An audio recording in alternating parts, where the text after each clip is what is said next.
I have come here to chew bubblegum and kick ass. And I'm all out of bubblegum.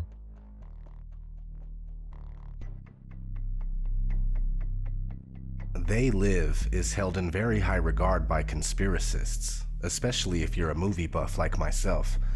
This movie was, or is, the Matrix of the 80s, a film that portrays a sinister hidden reality most people can relate to because they know deep down that something in the world just isn't right. Though the movie often seems cheesy, it nonetheless conveys a strong message about the elite of the world and its utilization of mass media to keep the population under control. The star of the movie, Roddy Piper, was noted on Twitter saying, "They Live is a documentary." This was roughly 2 years before he died in 2015. Of course he was joking, at least a little bit, right? This movie is one of those rare subversive stories that forces viewers to question their world and their surroundings. Because despite the fact that the movie is about ghoulish aliens, it communicates truths to the viewers that are only alluded to in mainstream movies. In fact, looking deeper into the storyline, one might realize that there's probably more science than fiction in this story.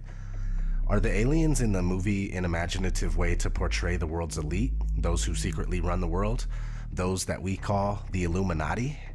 Let's revisit this cult classic and see how it describes the hidden rule of the elite. Right from the beginning, as we see Nada walking around Los Angeles with his backpack, the movie sets a particular mood. Something is not quite right. There is a sense of impending doom in the air. Poverty is rampant, helicopters fly all around the city, and street preachers speak of soulless beings that rule the world. They have taken the hearts and minds of our leaders. They have recruited the rich and the powerful, and they have blinded us to the truth. Our human spirit is corrupted. Why do we worship greed? Because outside the limit of our sight, feeding off us, perched on top of us from birth to death, are our owners. Our owners, they have us, they control us, they are our masters. Wake up, they're all about you, all around you. Is the preacher's description of the masters applicable to the Illuminati? As we follow Nada's aimless drifting across the city, the camera often focuses on people gazing blankly at television screens, mindlessly absorbing the feeble messages it communicates. Regular Joes appear to truly enjoy their television shows, until an obscure organization hacks the airwaves to broadcast subversive messages about the hidden rulers of the world. Natural looking, easy to apply nails, pre-colored in 7 luscious hues. Just... Our impulses are being redirected. We are living in an artificially induced state of consciousness that resembles sleep. Oh, goddamn hacker, that second time tonight that asshole was cut in.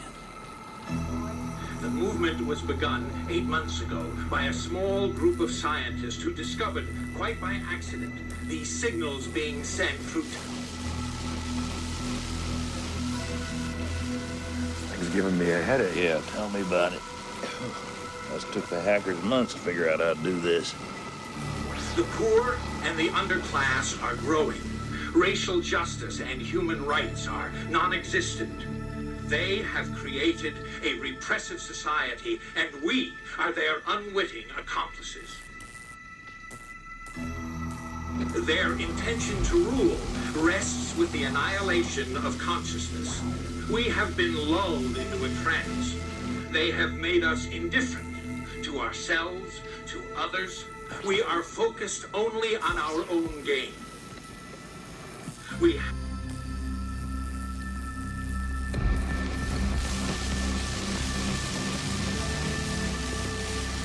Please understand, they are safe as long as they are not discovered. That is their primary method of survival. Keep us asleep, keep us selfish, keep us sedated.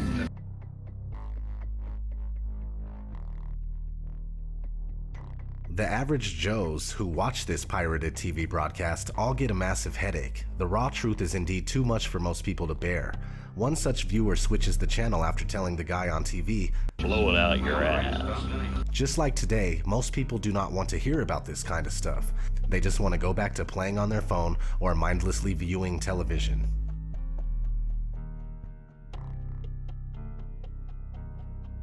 Nada realizes that the street preacher and the man on television are connected through a local church.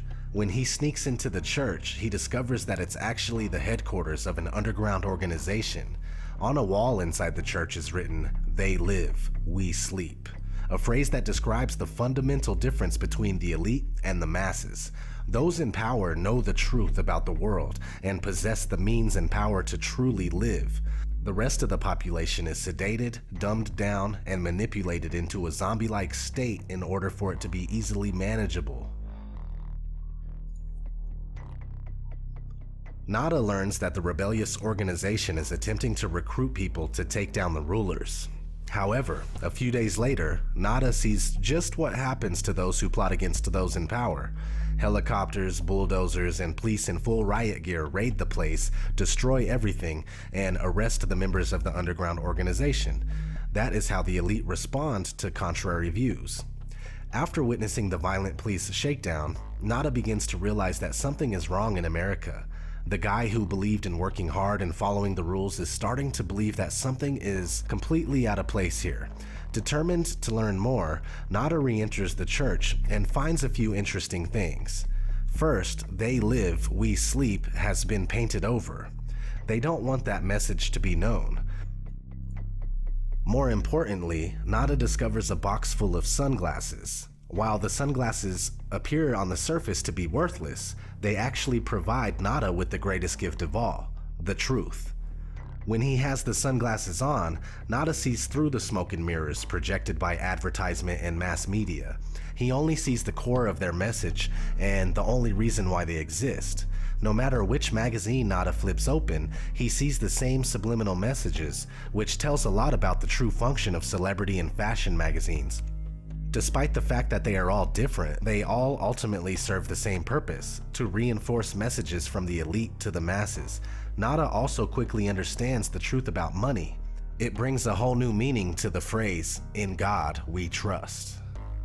Nada's most shocking discovery concerns the people around him. Some people are not human. They are from another race that has infiltrated society.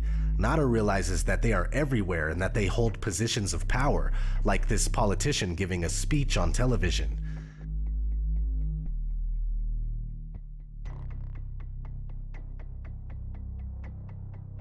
When the aliens realize that Nada can see through their disguise, they immediately alert the authorities, saying, "I've got one that can see."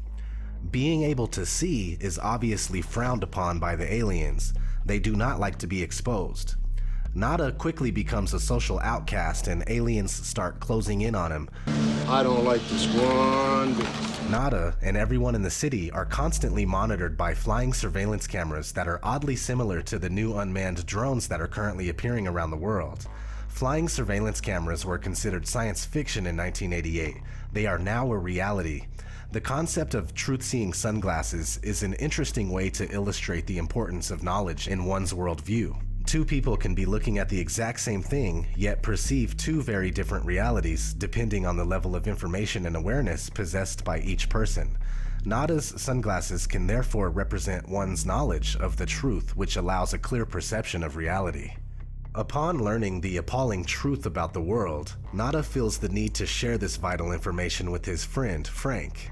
Nada, however, quickly realizes that some people do not want to hear about the truth. In fact, many actually get angry and offended at the simple mention of something that alludes to it. When Nada asks Frank to put the sunglasses on so he can see what he sees, Frank firmly refuses and calls him a crazy mother. Nada replies with another classic line. Either put on these glasses or start eating that trash can. Followed by one of the longest one-on-one fight scenes I have ever seen in my life. A scene that is dragged out for so long that it becomes utterly absurd and even comical. While the scene maybe appears ridiculous, it says something about the difficulty of making regular average people wake up from their blissful ignorance. Frank finally sees the truth. All it took was Nada to beat the crap out of him, sticking the sunglasses on his face against his will and forcing him to look around. Yes, convincing other people of the truth can be a hard task. The two bros are then invited to a secret meeting of the underground organization that is attempting to rid the Earth of aliens. During the meeting, Nada and Frank are given truth-seeing contact lenses. The sunglasses gave truth-seers a nasty headache, especially when they are taken off. When first exposed to the truth, adapting to the new reality can indeed be difficult and even painful. However, after a while, it becomes a seamless part of a person, a little like wearing contact lenses. Nada and Frank also learn that humans are being recruited by the aliens in exchange for wealth and power. As the leader of the underground organization says, Most of us just sell out right away. it is rather easy to make a correlation between the movie and the actual politicians and celebrities we've seen in the past who readily sell their soul to the Illuminati in exchange for wealth, power, and celebrity status. However, the meeting doesn't last long as the police barge in and start shooting everyone in there. They are designated as a terrorist organization by the elite. Nada and Frank manage to escape and accidentally find themselves behind enemy lines in the aliens' underground base. While exploring the alien base, Nada and Frank stumble upon a party thrown by the aliens for human collaborators to thank them for their partnership. Although humans will never be considered equals to the aliens, those who sell out to them get monetary benefits, much like those who are not part of today's elite who nevertheless sell out to push the elite's New World Order agenda. Our projections show that by the year 2025, not only America, but the entire planet will be under the protection and the dominion of this power alliance. The gains have been substantial, both for ourselves and for you, the human power elite. Frank and Nada then discover the source of the aliens' brainwashing signals, a television studio. The aliens use the network to broadcast hypnotic and subliminal signals to humans, blinding them from the truth about their rulers and the world. This is hardly science fiction. The message that is communicated here is that mass media is the elite's favorite tool to indoctrinate the masses and keep them in servitude. Nada realizes that the only way to save humanity from the grips of the aliens is to go to the roof of the TV station's building to take down the emitter of the subliminal messages, disguised as a satellite dish. Indeed, without an elite-controlled mass media, indoctrinating the masses will be a lot more difficult. So Nada and Frank start shooting their way towards the roof. Not an easy task. Nada met Holly Thompson, a Cable 54 network executive, at the beginning of his wild rampage. While this lady appeared to be nice at first, she tried to mislead, deceive, and even kill Nada during his quest. She ends up shooting his pal Frank in the head. She's the equivalent of a disinformation agent trying to stop any resistance to the established system. While Nada appears to be somewhat enamored with her, she always somehow brings trouble. During the terrorist organization meeting, Holly infiltrated the group posing as a sympathizer and claiming that Cable 54 was clean and not the source of the alien signal, which was false and misleading. Today, disinformation is widely used by the elite to confuse and mislead those who attempt to discover the truth about the world. While Nada rushes towards the roof of the network's building, Holly appears again, claiming that she wants to help him. However, she is simply trying to kill him before the mission is accomplished. She is therefore another human that sold out to the aliens, being used to disrupt non-corrupted humans attempting to liberate themselves and others. Nada manages to take down the alien transmitter and saves humanity, but he ends up being shot dead by a policeman in the process.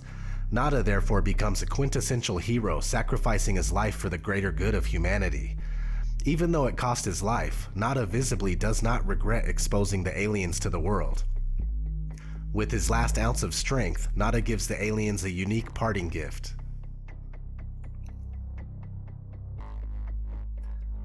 Once the aliens' satellite dish is down, the masses are able to see the world as it is. The aliens' ugly faces are exposed to the world. TV viewers all over now realize that those giving the daily news were also those who controlled them.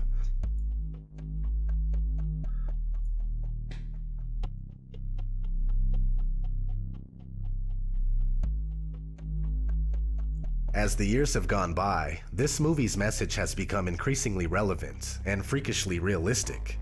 In the movie, the rulers are portrayed as a completely different race that perceive humans as inferior, something that can easily be correlated to the attitudes of the bloodlines of the Illuminati, or even the Zionist Jews that refer to all non-Jews as Goyim. Working behind the scenes, this secretive elite constantly work towards a creation of a worldwide system that would serve its interests, a new world order, ruled by a one-world government. To facilitate the ruler's work, the masses are kept in the dark and are distracted with the fake puppet show that is politics, and the no independent thought programming that is the mass media. They Live can indeed be interpreted as a documentary on the thorough and systematic conditioning of human experience in order for a hidden elite to covertly control, manipulate, and exploit the masses. You still don't get it, do you, boys? There ain't no countries anymore. No more good guys. They're running the whole show. They own everything, the whole goddamn planet. They can do whatever they want.